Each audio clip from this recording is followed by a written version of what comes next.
What are you afraid of? Almost a fifth of us have experienced some sort of phobia at one time or another. And some of us live our entire lives ruled by fear.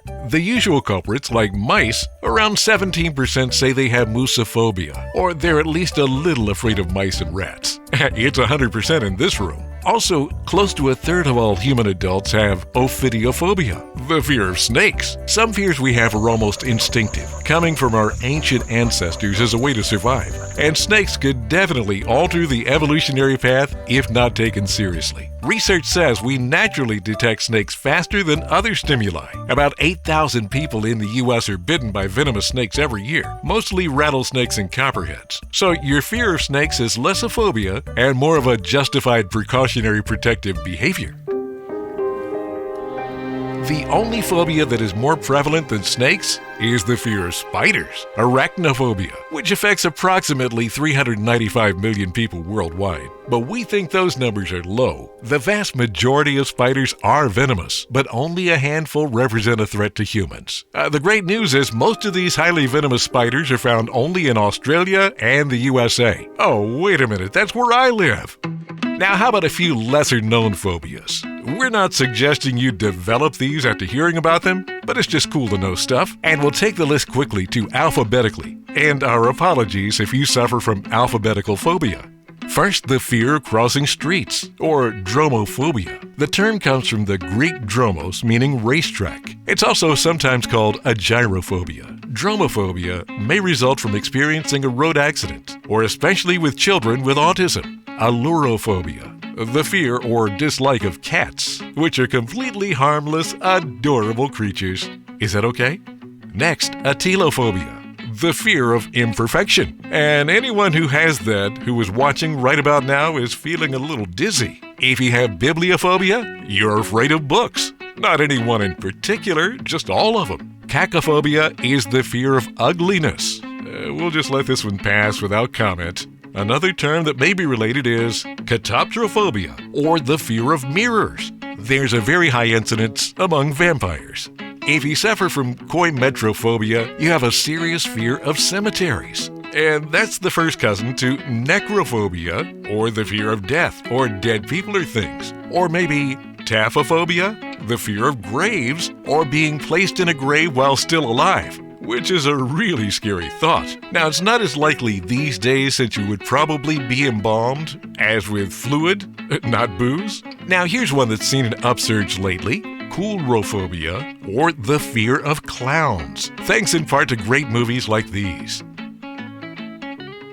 Diagraphophobia is a modern malady. That's the fear of deleting files, or an extreme worry of losing your computer data. It can be a form of digital hoarding, also known as e-hoarding, e-clutter, data hoarding, and so forth. Ergophobia is sincerely a real thing, a fear of work or functioning. Now, surgeons can experience this sometimes as a fear of operating, which is not what you need right before an appendectomy. Do you have halitophobia? That's the fear of bad breath. And thanks to our faux sponsor, Listerine. That was one of the first mouthwashes developed in 1879. Mouthwash advertising was responsible for a lot of people becoming more aware of the social downside of mouth odors. Next, alphabetically, is heptadecaphobia. That's the fear of the number 17. In ancient Greece, that number was despised by followers of Pythagoras. That's right, they had nothing better to do than hate on poor little 17. Because the number was between 16 and 18, which were perfect representations of 4 times 4 and 3 times 6 quadrilaterals, or four-sided figures. The number 17 is also considered to be bad luck in Italy and other countries of Greek and Latin origins, while the date Friday the 17th is similar to Friday the 13th, triskaidekaphobia.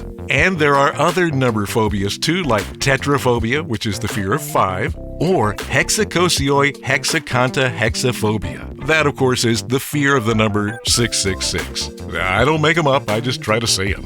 Ichthyophobia is a fear of fish, including the fear of eating them or even dead fish. Sufferers probably don't swim much. If you have magiricophobia, you're afraid of falling soufflés and cakes. Well, actually, any kind of cooking. Megalophobia is the fear of large objects, like maybe a Cadillac Escalade. Nomophobia is a word for the fear of anxiety caused by not having a working mobile phone. It has been considered a symptom or syndrome of problematic digital media use. Odontophobia is the fear of dentists and their loud, scary drills. Ophthalmophobia is not the fear of eyeglasses. No, it's the fear of being stared at. Osmophobia, or olfactophobia, is the fear of odors. This often occurs with chronic migraine sufferers who might have odor-triggered migraines. Philophobia is the fear of love, and we'll just leave this one right here all by itself. No need to examine that one any closer. No, sir. Next is one that's kind of like two mirrors facing each other. It's phobophobia, or the fear of fear itself, which goes hand in hand with panphobia, which is not the fear of cooking utensils. No, it's the fear of everything. Pagonophobia is the fear of beards, and maybe what could be living up inside there. Porphyrophobia is the fear of the color purple. I thought that was a pretty good movie. Not to be confused with xanthophobia, which of course is the fear of anybody? That's right, the fear of the color yellow. Next is sexophobia, which of course is the fear of organs or activities. Siderodromophobia is the fear of trains or railroads. And that's something to think about too, because every year, up to 900 people are killed by trains in the U.S. And finally, it's trypophobia, the fear of holes or textures with a pattern of holes. And that brings us to the end of this rabbit hole. Oh, and if you suffer from leporophobia, you're afraid of bunnies. And I'm afraid that's all the time we have. Oh, the fear of running out of time, chronophobia, which we do not have. Hey, thanks for watching, and be sure to check out our other almost informative videos.